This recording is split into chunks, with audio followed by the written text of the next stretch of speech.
CataractCoach.com, podcast series, episode number 48, with Johnny Gayton, a pioneering ophthalmologist with incredible passion.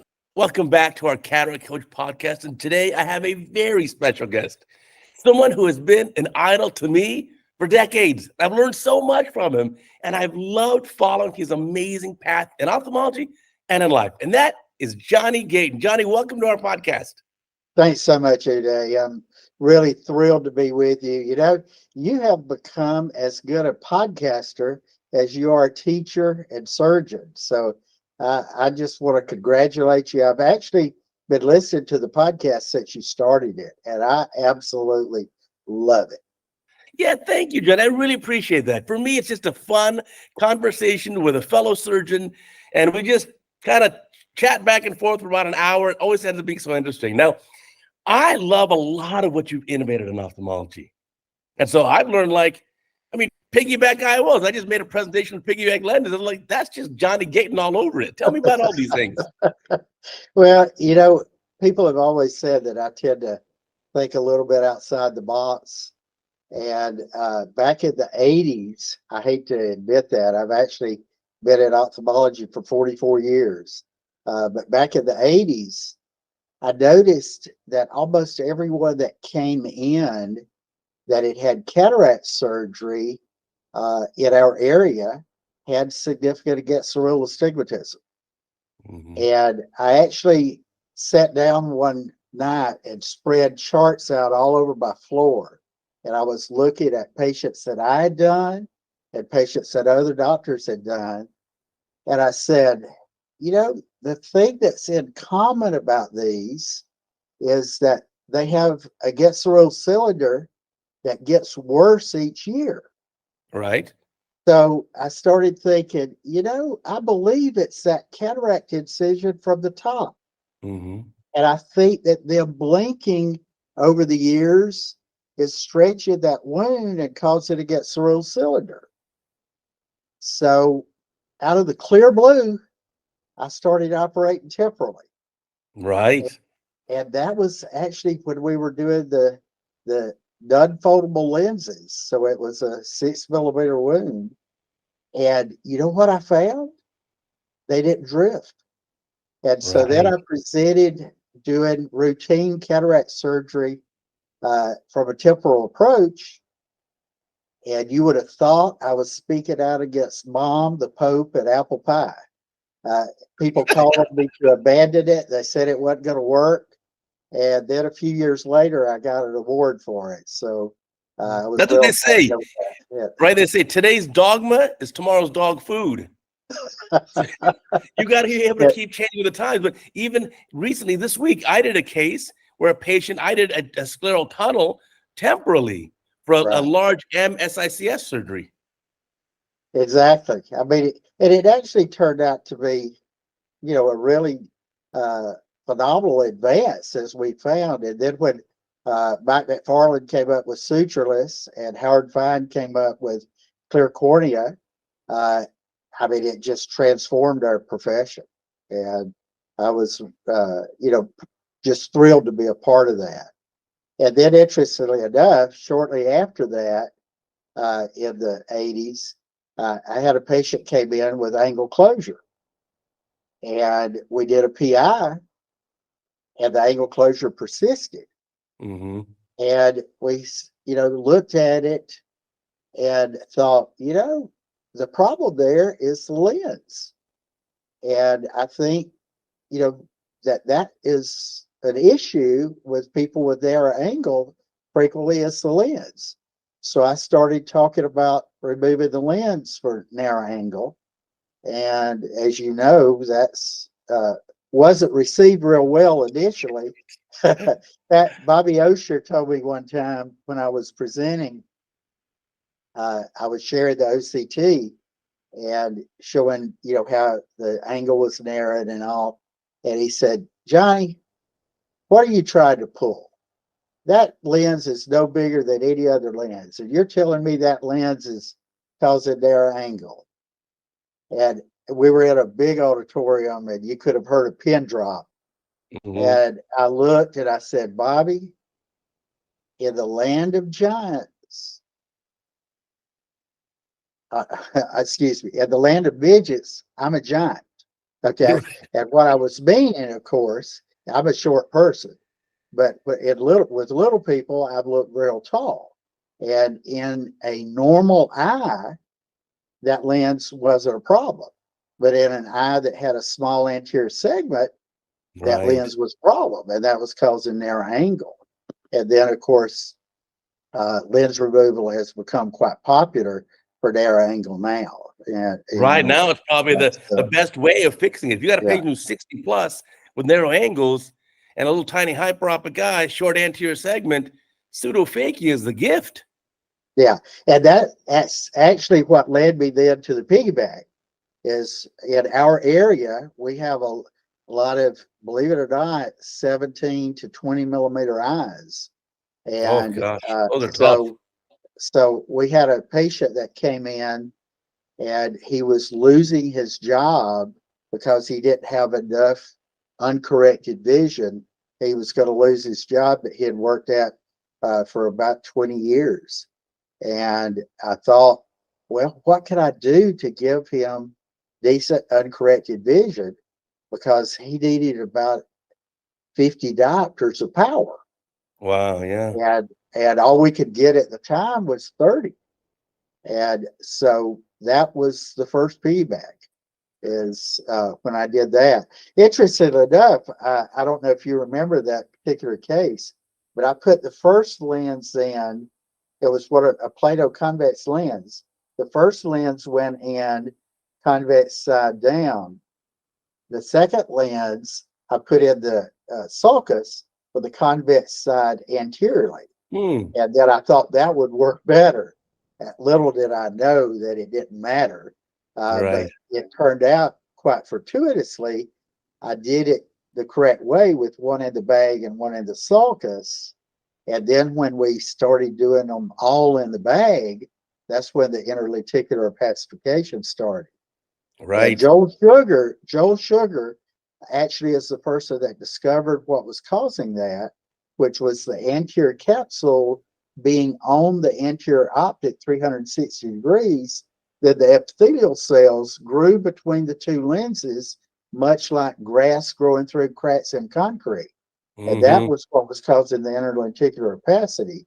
So the key on doing a piggyback is to either have one in the bag and one in the sulcus, or if you're going to have both in the bag, have a large enough capsulorhexis so that it doesn't cover 360 degrees of the anterior lens.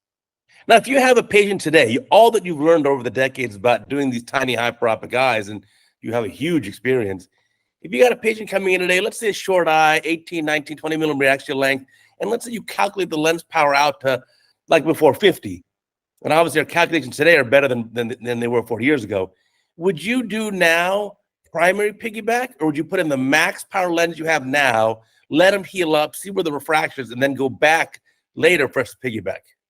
So it really, in my experience, it depends on the patient's condition. Okay. And to be candid, I do a lot of charity work like you do. Sure. And sometimes, they can only afford one procedure, or I'm only in a position of giving them one procedure. And a lot of these patients are the ones that, have financial difficulties. So a lot of times I will go ahead and put both lenses in. If that's somebody that can go through two procedures safely, then I think your idea of putting one in and waiting and then putting the second lens in, or you may find that when you put the highest power in that you can get, they may do fine with just a little PRK over the top and you don't have to re-enter the eye. Yeah. I think in the US, the highest power I've found readily available is you can get an Alcon Acrosoft monofocal and up to 40.0. Correct. It looks like a marble. It is quite thick. Yeah. And that's actually a good warning. When you're using that lens, you got to use the bigger cartridge. Don't try to push it through the tiny cartridge. Exactly. Go ahead and enlarge your incision a little bit. You're because right. These are not cases that you want to do an IOL exchange on because you damage the haptic or damage the lens. So exactly right. Use a larger cartridge and also at the same time enlarge that wound a little bit.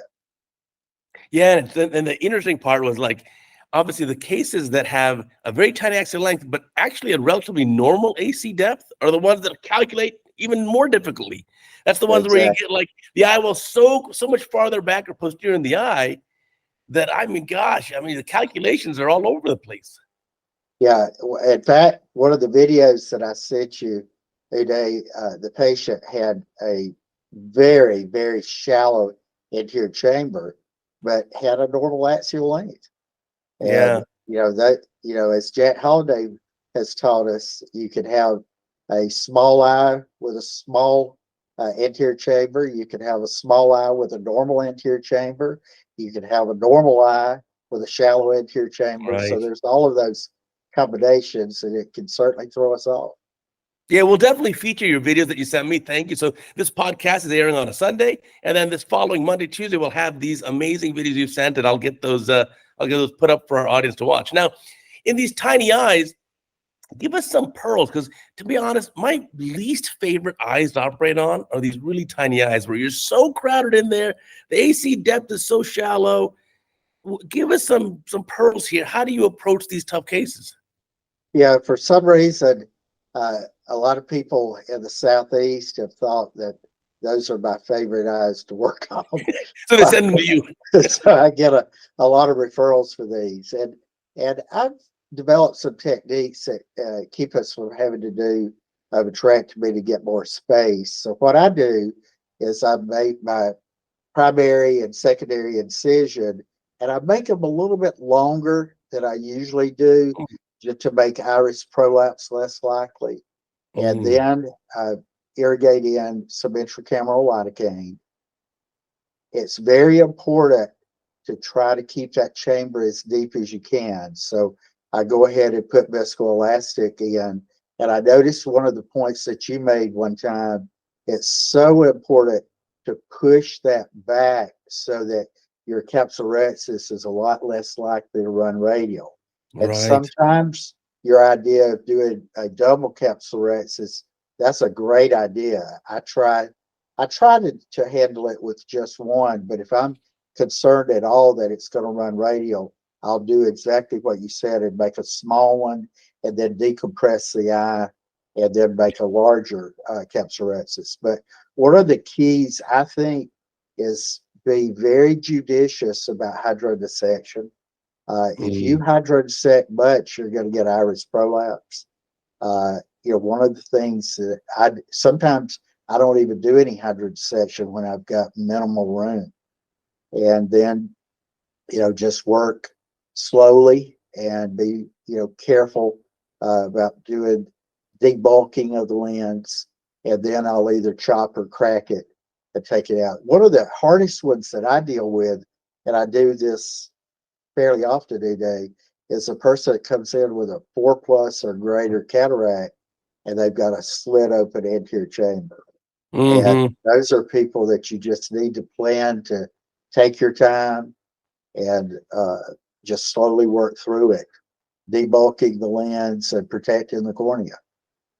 Yeah, I booked those as the last one in my surgical Yeah, lineup, last one of the day. I agree. I agree wholeheartedly. Yeah, though I love phaco chop, I agree with you. With these tiny eyes, I actually like to do like a stop and chop, a groove down the middle. In fact, a double wide groove down the middle to really debulk it. And then when I crack it, each half is not 50-50 because I've debulked it. Each half is maybe 40-40. And then it's a lot easier to maneuver and sub-chop those halves then. And sometimes I literally have to break it instead of, breaking the lens into quadrants. I end up breaking it into 6 or 8 segments. You're right. Because the lens is just so large and the pupil won't dilate adequately. And then if you try to put in a Balgugan ring, that ends up holding the segments of the cataract posterior. Yeah, They can be a nightmare, as you well know. those are tough. There's another thing with these tiny eyes that I once got burned on, and that is surgery went beautiful. Patient came to my clinic wearing +10 glasses for distance, very hyperopic, small eye. Had a significant cataract, fixed it up, got him basically bang on plano, maybe just plano to +0.5 post-op. And I thought the patient would be thrilled to not have to be stuck in those +10 glasses. And the patient says to me, but everything looks so small now.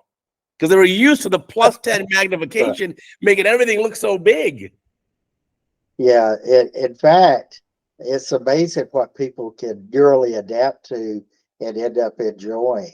Interesting little side fact, I actually started with intracap and with aphakic spectacles. Wow. And so then I actually introduced extra cap into our residency program. I went and took the McIntyre course, and then I ended up teaching the faculty extra cap. And then when I got out of residency, I had to teach myself FACO. So Right. it was an interesting transition. But you may know that intracap with aphakic spectacles used to be the most common cause of a broken hip. A whole lot of our patients would end up falling and breaking their hip with those. So the people that aren't used to them, they have a tough time. But the people that are used to them, they'll sometimes complain about the lack of magnification. Also, the highly myopic patients, they'll sometimes say, you know, I could hold something right here and I could read, and now I can't, you know. Right. So it's very important to go over with patients those type of things ahead of time, because if you've told them about it ahead of time, they regard you as a smart person. If you tell them about it after the fact, they'll say you caused their problem. Yeah, you're guilty. Right. Yeah, I have a saying for the myopic patients. I said, you know that magic trick you have of taking off your glasses and reading up close? I said, that's going to disappear because you can't take off my surgery. Mm-hmm. They're like, oh, Exactly. okay.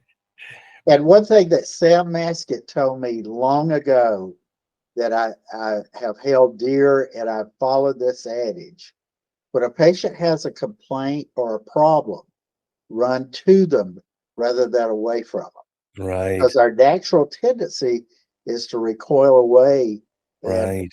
not want to deal with it. But if you show them their concern, because as Spencer Thornton used to regularly say, patients don't care how much you know till they know how much you care.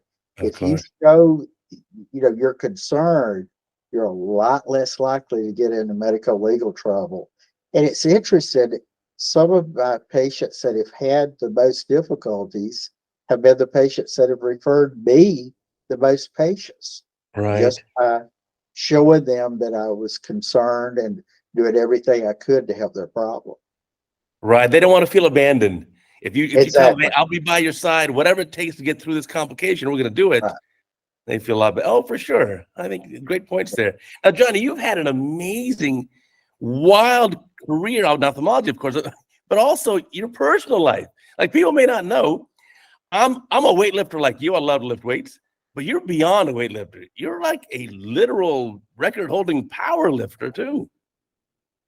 Yeah. So I'm one of those unusual folks that when I take something on, uh, I really go at it full steam ahead. In fact, J. Lawton Smith many years ago told me, Johnny, the way you can honor God the most is by doing things heartily, do the best you can do.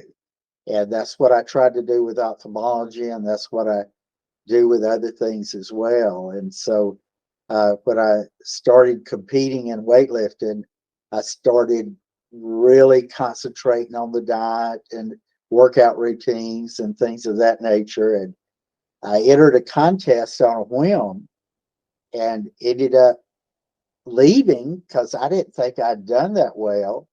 And then on Monday, they show up at my office with medals that I'd won that I didn't even know I'd won. And then I go, well, interesting. I wonder how far I could take this.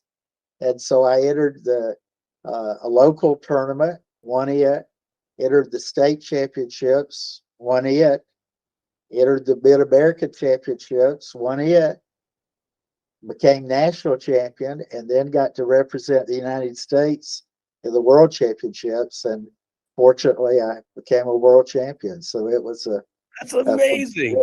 phenomenal experience.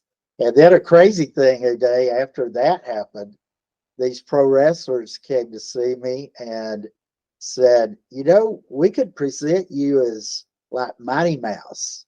And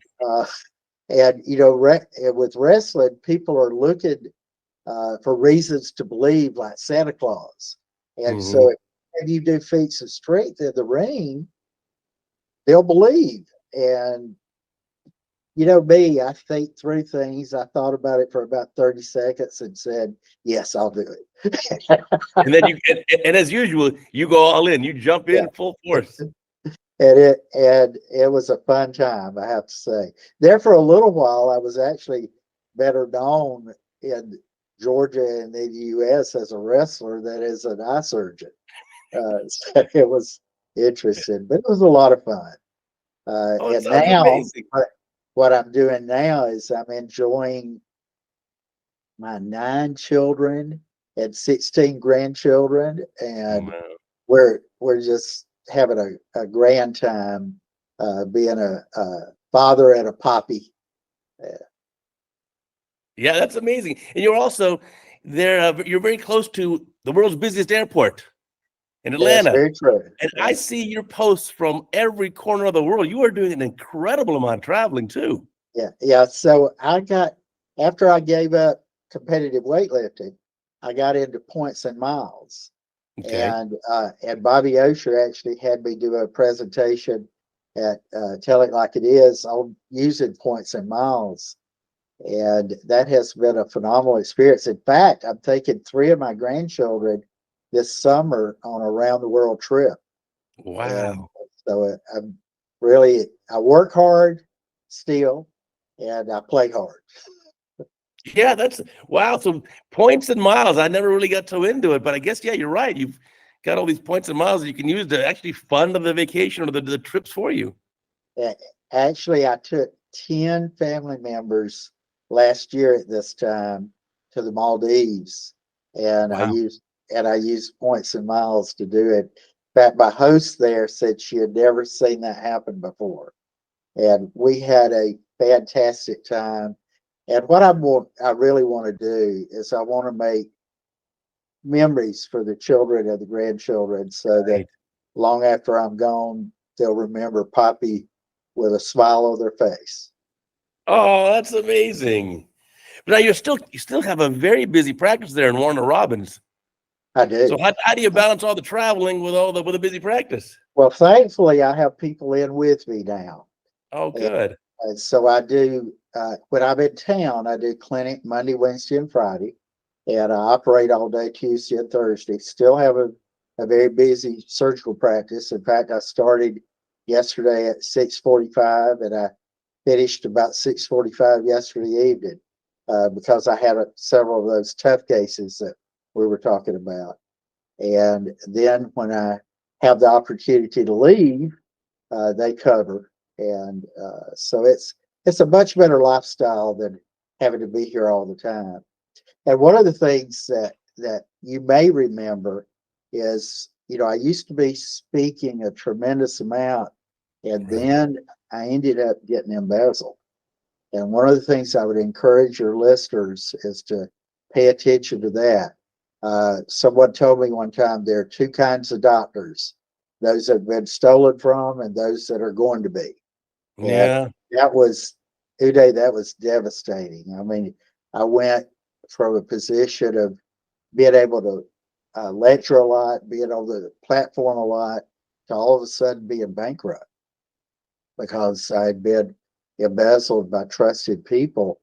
And that was a real tough time. I had to just really put my nose to the grindstone and work hard. And so I would encourage people to have real good financial folks looking at their numbers, because I've heard of this happening to a lot of people.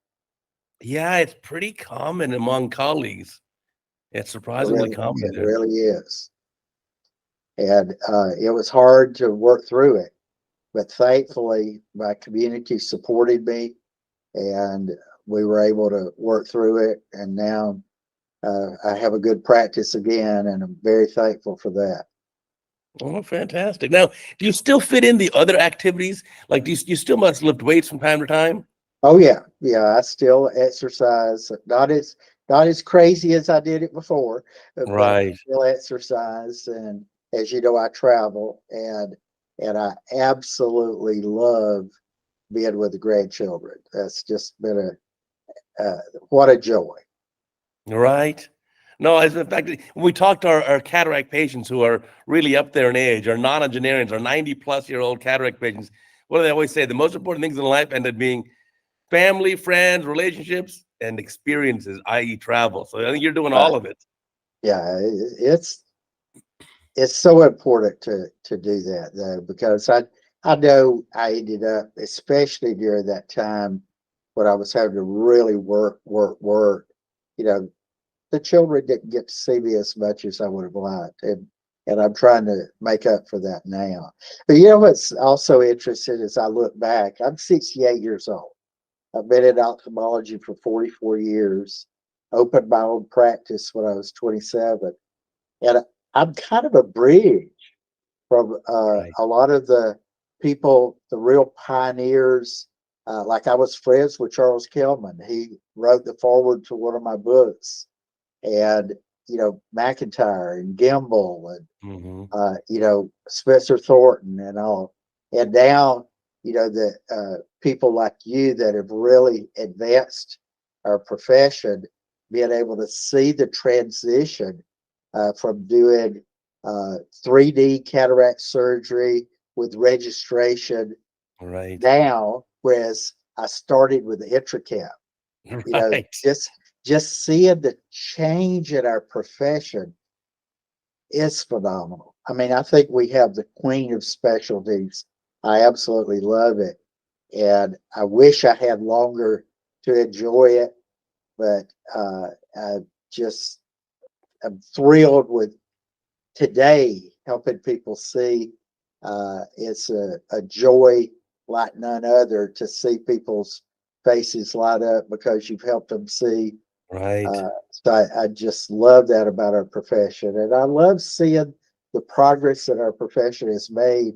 And I was sharing with somebody the other day, back years ago when I used to learn new procedures, I had to learn them from a grainy videotape or go visit someone Right. or be at a meeting when someone was showing a video. And now we have HD videos that you share daily that we could learn all kind of procedures. I mean, Right. I just love that. Yeah, I think you make a great point that the only constant in ophthalmology is change. It keeps changing Exactly. every year. And another very important point is that you have to teach yourself. You taught yourself extracap, you taught yourself phaco, you taught yourself all the things you do now. You had to learn on your own. And so similarly, in 5 years from now, 10 years from now, and there'll be new things, new technologies, new techniques. You got to keep teaching yourself. Exactly.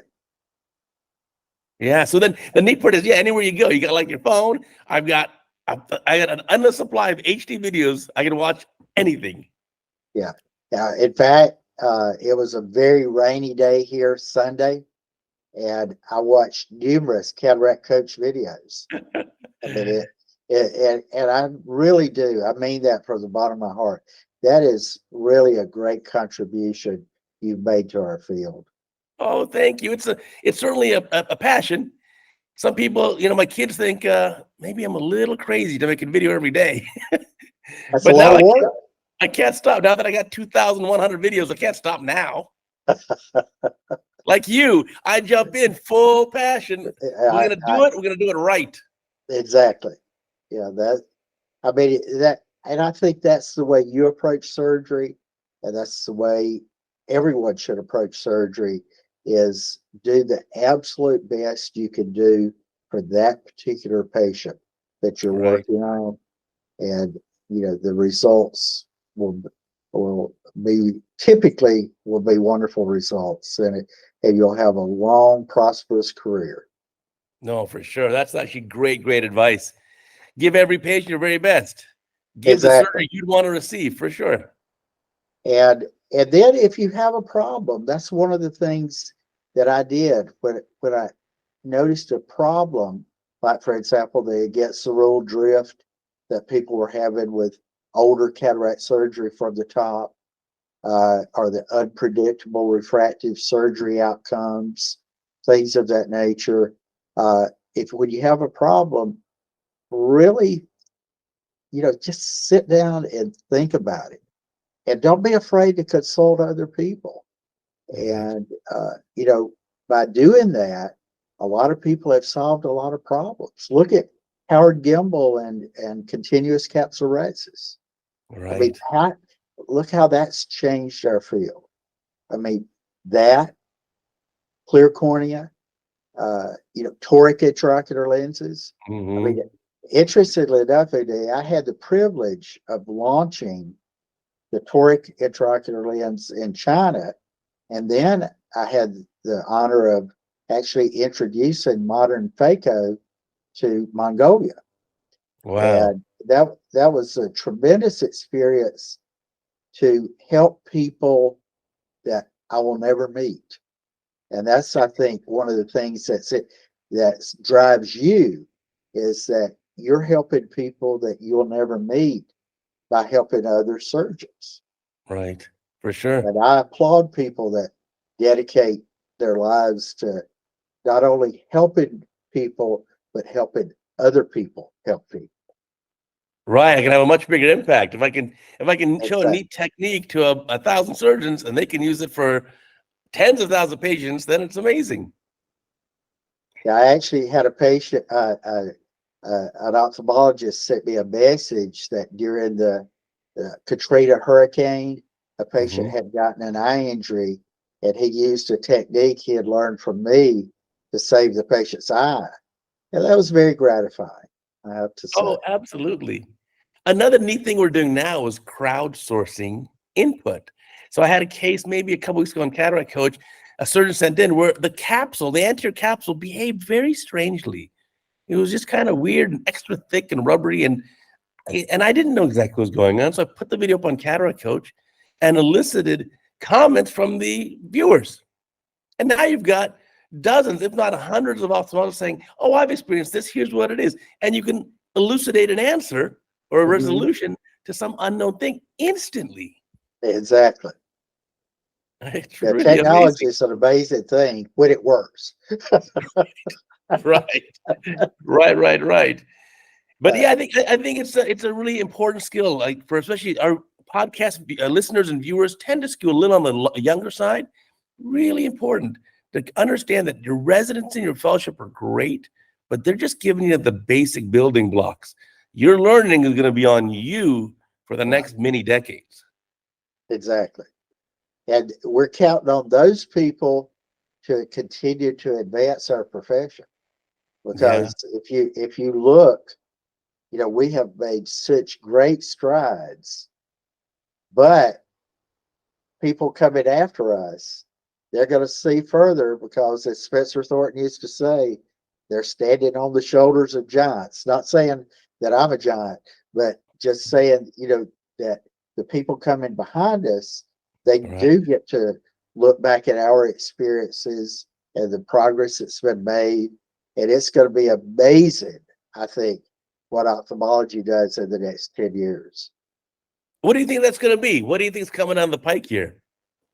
So one of the things that we're doing now is we actually have registration so that our toric lenses are much more accurate.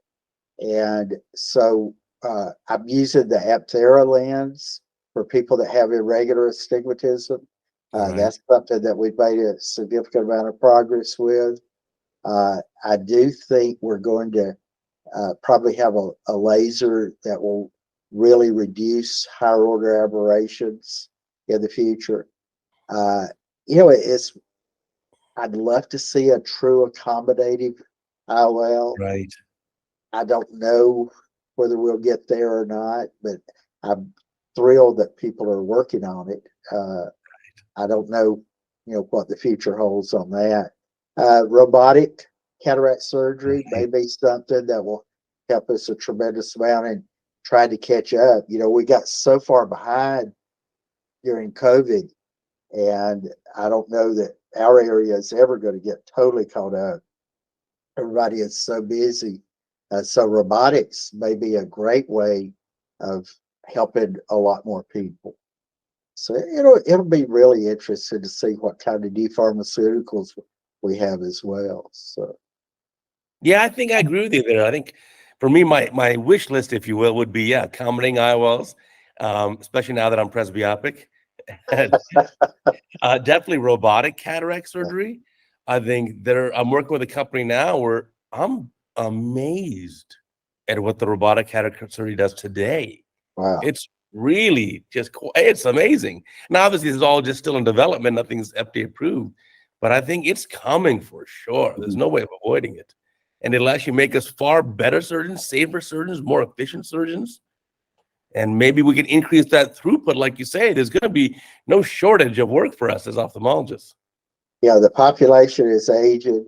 People are developing cataracts at a younger age, and people's visual needs are actually increasing. So I don't think we're going to be lacking work. That's for sure. No, it's a fantastic field. No, like you were saying earlier, I think we're both thankful every day to be ophthalmologists. I mean, what a blessing it's been. Oh, for sure, no question about it. But yeah, as these things come along, it's again important for young people. Stick to it. Get involved with these projects. Get involved with consulting. I learned that early on from you too. Get yourself on the podium. Now that you're back doing all these vacations, now I'm going to start inviting you to all these meetings. I got to get you back at the podium. We got to get Well, you back. thank you. Yeah, you know what was interesting is after I was on the podium and then I had to drop out to work. I was thinking, people are going to forget who I am, and it's not, I'm not going to get any opportunities. And then next thing you know, there for about a 3-year period of time, I was on the Sawdust Trail. I did, according to people that are supposed to know, they said I did more dinner programs than anybody in ophthalmology over that 3-year period. So that was a lot of fun getting to meet and see people in different areas. And so, I would like to get back on the podium a little bit in the future, but we'll see what happens. No, I think you definitely have to. In my 30s, I went absolutely crazy on doing countless countries, traveling all the time. But you're And right. I remember that. I At the saw you time, though, everywhere, brother. I know we saw you in many different countries. But the problem is when I did that, it was the expense of spending time with my family, and that Right. ended up being a mistake. And then what I did in my 40s was I took like 7 or 8 years of zero meetings and only doing family stuff and traveling with the family. And I'll never forget, my kids were probably 11, 12, 13 years old. I took them to Europe for more than a month in summer Wow. break. And I said, you know what? And we still now, 10 years later, still talk about that trip and how much fun it was. Yeah. Well, you've always heard this thing about quality time is the most important thing for children Right. and grandchildren, but you really can't have quality time without quantity time. That's true. It's absolutely true. And so then now when my kids went off to university, then now they're living away from home. I said, you know what? Now as an empty nester, I'm getting back into it. And ophthalmology is still here. Exactly. And people don't forget you. Yeah. And so you can always take a break from it, prioritize your family, and listen, maybe you, like me, become an empty nester, get back into it, no problem. Exactly. Oh, I really welcome you back. You are really a fantastic teacher. I mean, so much of what I do in the operating room, like I said, my lecture on piggyback lenses, I learned that from you, right? Switching to a temporal incision for a scleral tunnel, for a big incision, I learned it from you. So it's just, there's a lot of stuff. It's really interesting how we learn from one another and, sharing things. And I look back and I see what I'm doing now is so different from what I did when I first came out of my residency. And I thank so many people for taking the time to teach. I mean, Right. I got to be Spencer Thornton's tag along for quite a few years, and it meant so much to me. And then developing friendships, as I said, with Howard Gimble and Howard Fine, Right. All amazing Charles people. Tillman. They really changed my life. not only professionally, but they changed my life personally because at age 42, I had to have cataract surgery. And Wow. so I had a continuous capsulorhexis. I Nice. had a small incision, and I have, foldable lenses. Dick McCool did the cataract surgery for me, and I'm so grateful because I've done more surgery after cataract surgery than before cataract surgery. And Right. so I'm grateful for it personally as to what it meant to me. And I look back and I was thinking about this before the podcast. And I was thinking about the lenses that we used to use. And I don't even know if you ever saw it when people were trying to make the wound smaller and get a lens to go in through a small incision. Did you ever see the winged implant? Where No, it what's a was winged actually, implant? I don't even know. it actually was made out of acrylic, and it had wings because it wouldn't roll up. So it actually had a hinge and Oh, wings, and you could put it in through a small incision. And of course, you only had a small aperture to see out of, so it never really was real popular. oh, But just think about, we went from 7 millimeter lenses to, and at the same time, a lot of AC lenses. right. And then we go from there to the Mazzacco Taco, Right. and then the Charles Kelvin's winged lens, and then now that we have these phenomenal acrylic lenses, Mhm. that go through a small incision. It's really interesting. I will tell you just a quick aside though to show you how an individual can have an impact to pay attention to your patients, but also be willing to step out. Do you remember when the corneal melting happened with the generic diclofenac? With the And a NSAIDs, lot of yes. people had.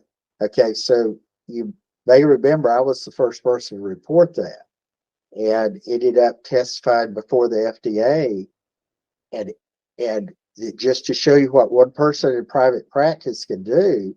After I reported it to the ASCRS, Monis Kraft ended up sending out the questionnaire, and we ended up getting a product taken off the market that was really dangerous to people's Mhm. eyes.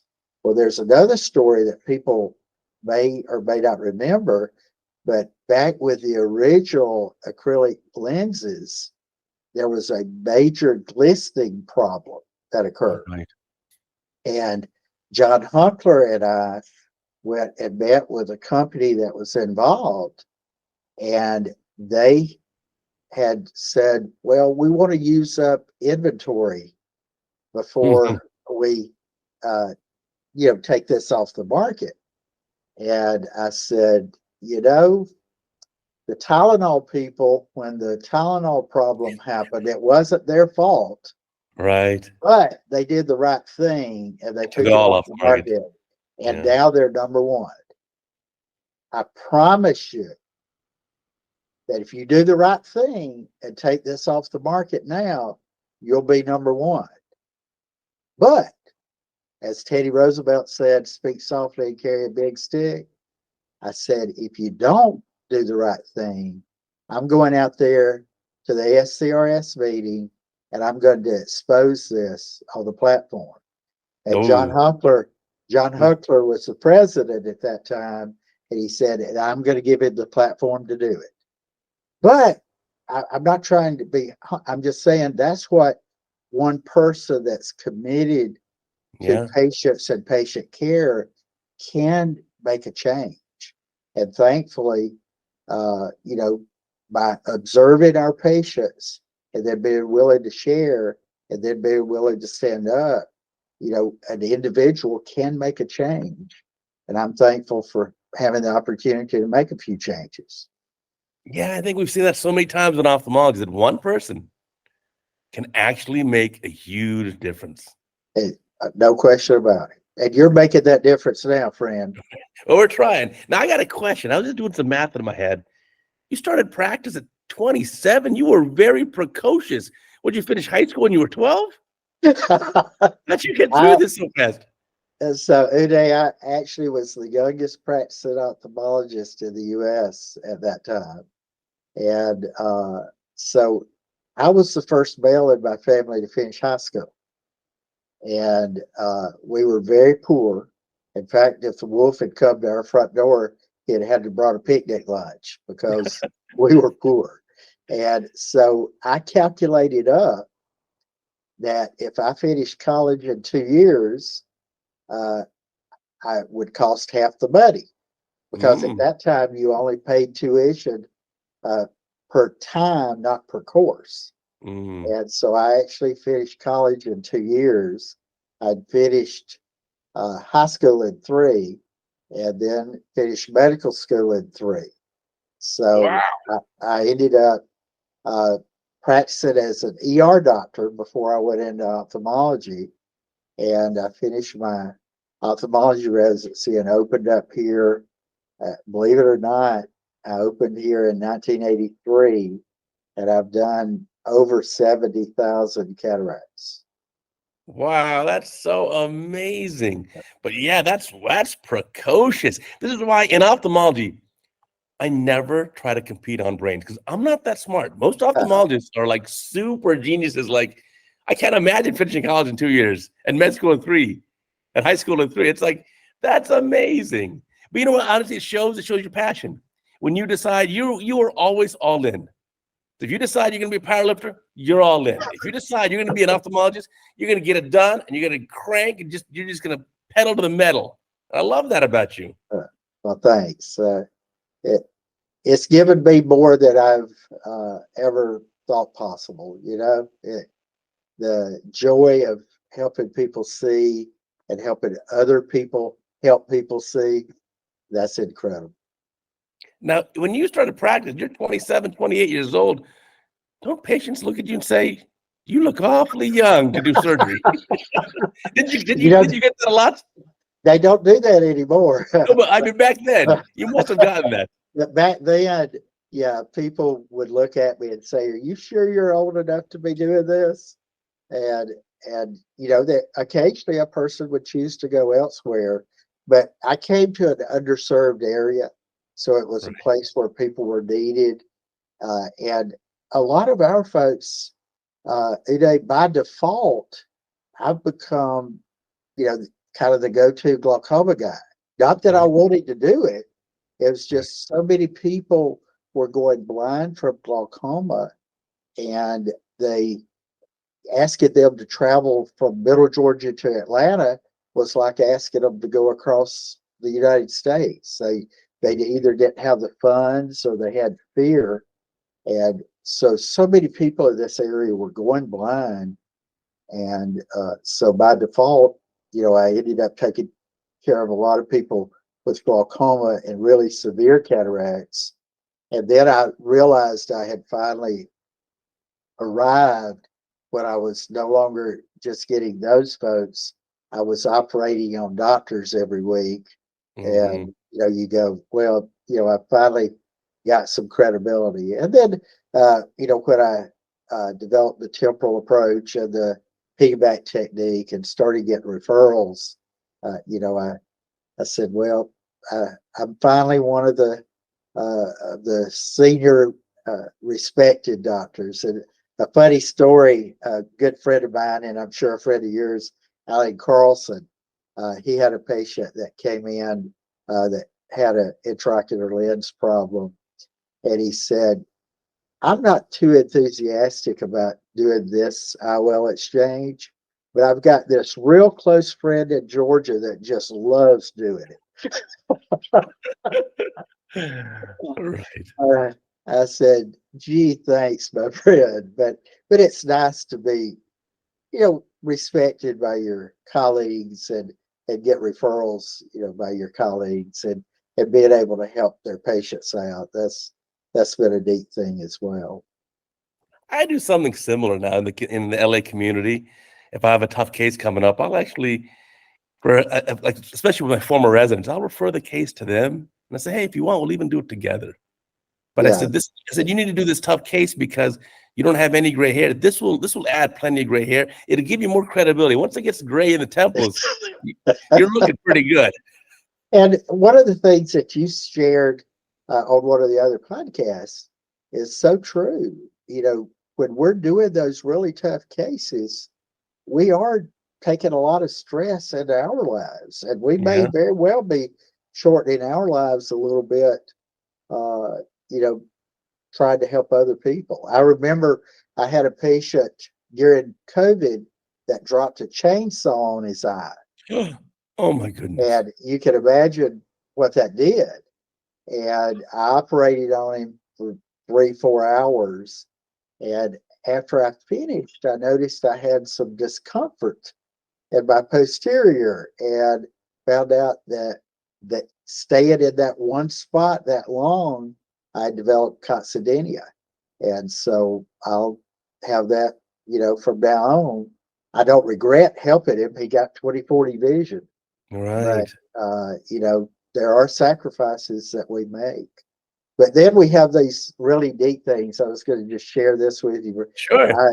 I remember I told you I sat down and I spread charts out everywhere, and I Mhm. was looking at various things, and I was looking at our IOL exchanges, and I did have a minor in math when I went through college, and I came up with a formula for doing IOL exchanges.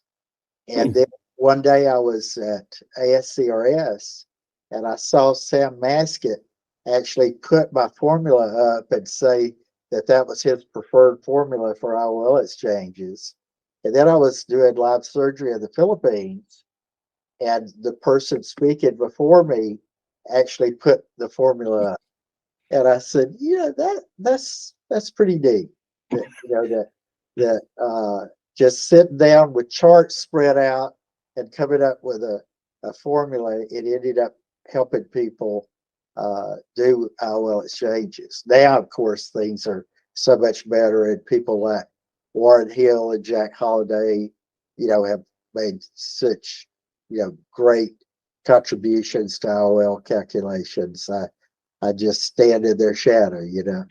Tell me about the formula. What was the formula for IOL exchange?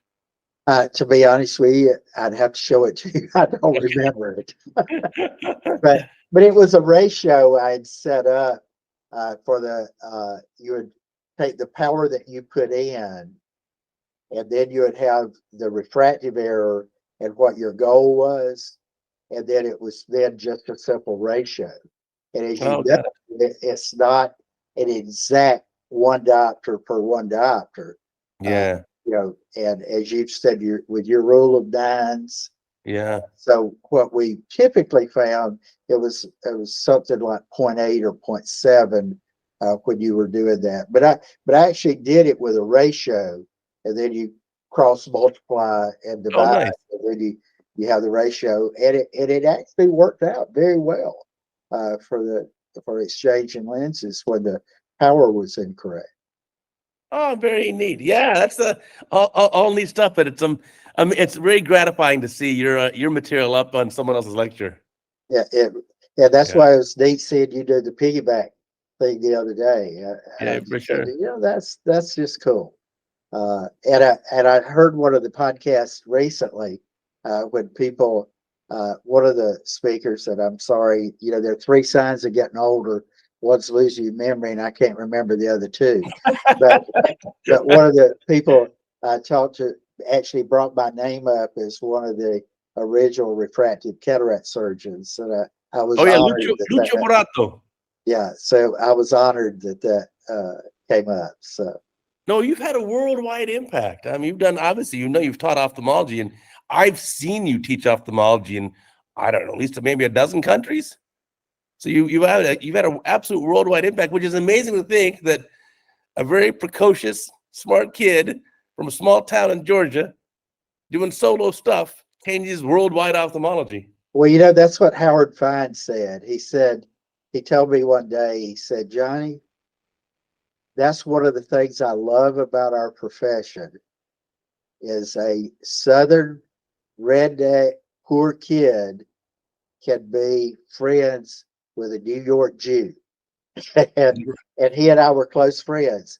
And that has been awesome to be able to see people and become close friends with people of different parts of the country, different parts of the world, and have that camaraderie, For sure. and seeing that we're all interested in the same thing, doing the best for our patients and the best for our family. So that's one of the things I love about our profession is being able to do that. Yeah, no, that's super, super important. I think it's again, we're all blessed to do ophthalmology. And yeah, one person, like if there's someone out there listening and you're just starting off, I promise you, you can have a mega impact in this field. All you need is the hard work, enthusiasm, that passion. That's it. You Exactly. can do it. Exactly. And okay, That yeah. dedication, it reaps great fruit. No, for sure. And then again, not being afraid to like question the current dogma. If something strikes you, I think that's a really important point. Sometimes we're taught too much to just like go with the flow, don't ask questions.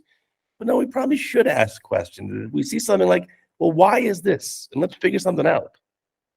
Bill Dorn with Alcon just retired, and he told me one time, he said, Johnny, sometimes you are a thorn in my side.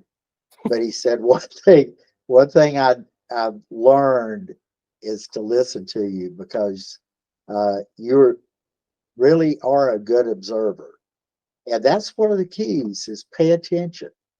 And then when you pay attention, don't be afraid to question. I love what you shared there. Questioning, and Right. that's how our profession advances is questioning and then changing some things. No, for sure. For sure. Absolute pleasure talking to you, Johnny. As always, learned so much about you. I'm going to keep up on the weightlifting, but I limit myself now. I don't go above a certain point just for the safety of my joints here. I agree with you, brother. But I never won a single medal in weightlifting. For me, I do it just mostly for the sanity. It makes me feel better. I think it's a great thing to do. It I think if anything, it does slow down the aging process a little bit. Well, many studies have shown that for patients after a certain age, resistance training is by far the most important exercise to preserve bone density, muscle mass, metabolic health. It's all about resistance training. And you never know when you're going to be asked to get in the ring. I haven't done it yet. Now, are you getting in the ring still for Oh wrestling? Not no, anymore. no, no, not anymore. Not anymore. It Oh, I was also fun want to while it ask you, lasted. before we go, I want to ask you about your fun house, Johnny G's fun house. Tell me about this. People don't Well, know. we actually at one point had Georgia's largest family fun center, and it was something that I did for the community, and a lot of kids had their first birthday party there, and they had their first job there. But anyway, I sold it right before COVID, and I'm so thankful I did. But Mm. I'm really thankful I had it because a lot of kids have a lot of great memories from it. Wow, so you're an absolute pillar in your small little community there. You're like the godfather in the community. That's Well, amazing. this community really supported me, especially when I got robbed, as I shared with you. And I've always felt like I should give back to the community. In fact, you might go online and look. I did a public service announcement for an anti-bullying campaign, and we're helping out with school seminars on bullying and teenage suicide.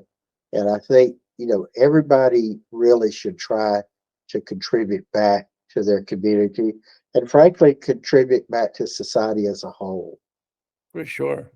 For sure. What great ending words. Johnny, again, such a pleasure to have you on my podcast. I'm sure this is going to be a very popular episode. And I'll definitely Right. feature some of those videos you sent me in the next couple of days. So if you're listening to the podcast on the day it's released, be sure to check out CataractCoach.com for those videos, which are going to be amazing. And I want to remind our audience, remember, our podcast is every Sunday, a brand new episode. You can get it on Apple, Amazon, Spotify, Google, YouTube, anywhere you get podcasts. It's all there. And Johnny, thanks again. And I will see my viewers and listeners next time. Thank you.